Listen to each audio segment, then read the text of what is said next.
Hi అందరికీ, welcome to బీటీకేస్ home kitchen. ఈరోజు నేను సింపుల్ క్యాప్సికమ్ ఆలూ ఫ్రై ఎలా చేయాలో చూపిస్తాను. నేను ఇక్కడ ఆప మేకర్ యూస్ చేశానండి కూర చేయడానికి.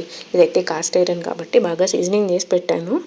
ఇద్దరికి సరిపడ కూర అయితే దీనిలో ఈజీగా చేసుకోవచ్చు. నేను ఫస్ట్ కొంచెం ఆయిల్ యాడ్ చేశాను, ఆ తర్వాత పోపు దినుసులు యాడ్ చేశాను. నాకు కరివేపాకు ఫ్రై అయితే ఇష్టం అండి, అందుకే నేను ఫస్ట్ యాడ్ చేశాను. ఆ తర్వాత కొంచెం రెడ్ చిల్లీస్ యాడ్ చేశాను. ఈలోపు నేను ఒక మీడియం సైజ్ ఆనియన్ కట్ చేసి పెట్టుకున్నాను, అది కూడా యాడ్ చేశాను. కూరలో ఆనియన్ యాడ్ చేస్తే టేస్ట్ మారిపోతుంది అనుకున్న వాళ్ళు కొంచెం స్పైస్ ఎక్స్ట్రాగా యాడ్ చేసుకోవచ్చు, బట్ ఆనియన్ యాడ్ చేస్తే మాత్రం టేస్ట్ బాగుంటుంది. నేను ఈ గ్యాప్లో క్యాప్సికమ్ అండ్ పొటాటో కట్ చేసి పెట్టుకున్నాను. నేను ఫస్ట్ క్యాప్సికమ్ ఒకటే యాడ్ చేశాను, ఎందుకంటే పొటాటో కన్నా క్యాప్సికమ్ కుకింగ్ టైం ఎక్కువ పడుతుందని ఫస్ట్ అది యాడ్ చేసుకొని బాగా కలిపేశాను. సో ఇలా బాగా కలుపుతుంటే మనకి క్యాప్సికమ్ సాఫ్ట్ అయిపోవాలి. సో నెక్స్ట్ పొటాటోస్ యాడ్ చేసినప్పుడు పొటాటోస్ క్రిస్పీగా ఉండాలి. సో ఈ కాంబినేషనే ఈ కూరకు చాలా బాగుంటుంది.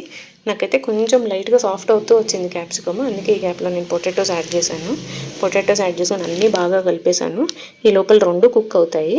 అండ్ ఈ కాంబినేషన్ ఫస్ట్ నేను మా రిలేటివ్స్ ఇంట్లో ట్రై చేశానండి. టేస్ట్ బాగోదు అనుకున్నాను, కానీ ఇంటికి వచ్చి ట్రై చేసినప్పుడు నాకు టేస్ట్ చాలా బాగా నచ్చింది, అందుకే పోస్ట్ చేస్తున్నాను ఈ వీడియో. ఆ తర్వాత ఇక నేను కొంచెం సాల్ట్ అండ్ పసుపు యాడ్ చేశాను. సో పసుపు యాడ్ చేస్తే కూర కలర్ చాలా బాగా వస్తుందండి. ఏ కూర అయినా సరే పసుపు యాడ్ చేసినప్పుడు కలర్ బాగా వస్తుంది. ఆ తర్వాత కొంచెం కారప్పొడి కూడా యాడ్ చేశాను ఇందులో. సో అలా కలుపుతూ ఉన్నాను, బాగా అడుగంటేస్తుంది అనుకున్నాను కాస్ట్ ఐరన్ కాబట్టి, బట్ ఏం లేదు. నేను యాడ్ చేసిన కొంచెం ఆయిల్కి కూడా నాకు ఎక్కడ అడుగంటలేదు. కూర అయితే చాలా బాగా వచ్చింది, పొటాటోస్ క్రిస్ప్ అయిపోయాయి. అండ్ మీరు కావాలంటే ఇంకొంచెం సాల్ట్ ఎక్కువ యాడ్ చేసుకోవచ్చు, నేనైతే చాలా తక్కువ యాడ్ చేశాను.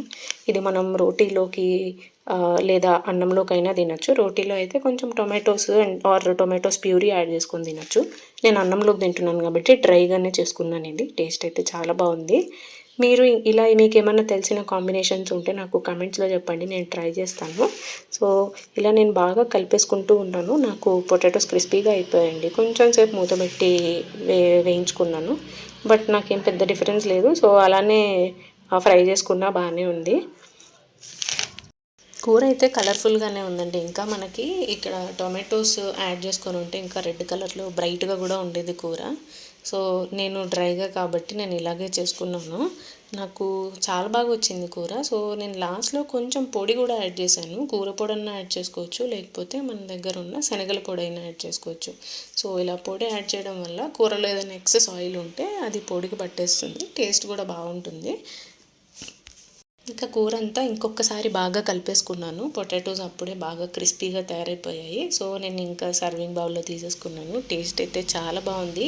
మీరు ఇంకా ఈ కాంబినేషన్ నచ్చితే మీరు కూడా ట్రై చేయండి. థ్యాంక్ యూ ఫర్ వాచింగ్ అండి. Please to subscribe to my channel.